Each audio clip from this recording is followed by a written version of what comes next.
Pinaigting na kampanya kontra kriminalidad nagresulta naman sa pag-aresto sa daan-daang individual at pagkakasamsam ng milyong-milyong halaga ng kontrabando sa Davao Oriental. Jimboy Tejano, balita. Mula Hulyo 2025 hanggang Abril ngayong taon, umabot sa mahigit 11 milyong pisong halaga ng iligal na droga ang nasamsam ng Davao Oriental Police Provincial Office sa kanilang pinaigting na anti-illegal drug operations. Hindi rin nakaligtas ang mga iligal na armas. 351 loose firearms ang nakumpiska, habang 35 individual ang naaresto kaugnay nito. 67 katao naman ang naaresto matapos masangkot at maaktuang nagpupuslit ng mahigit 10,000 rims ng smuggled cigarettes, isang indikasyon ng patuloy na pagpasok ng kontrabando sa probinsya. Samantala, 289 wanted persons ang naaresto sa magkakahiwalay na operasyon matapos masilbihan ng warrant of arrest.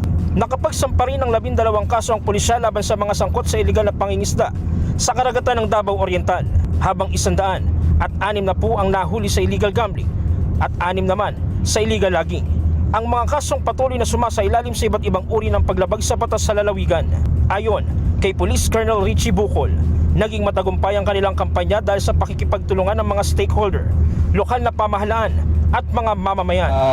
Ang ato ang peace and order diri sa Davao Oriental is manageable and peaceful. Sa gitna ng kampanya kontra kriminalidad, inilunsad din ng Oplan Kahayag, isang programa para sa mga kabataang nagkasala sa batas o CICL, upang mabigyan sila ng pagkakataong makapagpatuloy sa kanilang pag-aaral. Magbago gid ang mga bata nga kanang nga involved sa riot at sa mga kawat. Manandako kay kong pasalamat sa ilaha nga wag gid nga nagbiuan pa ng mga bata ngayon. Sa ako po natabang sa kuan ni Sir Richie Bucol ni Mama Ricardo. Ako po kong pasalamat kay wala ko ka expect nga nakatrabaho ko diri sa Dopo tungod lang ang Oplan Kahayag. Jim Tejano para sa 100% Balita.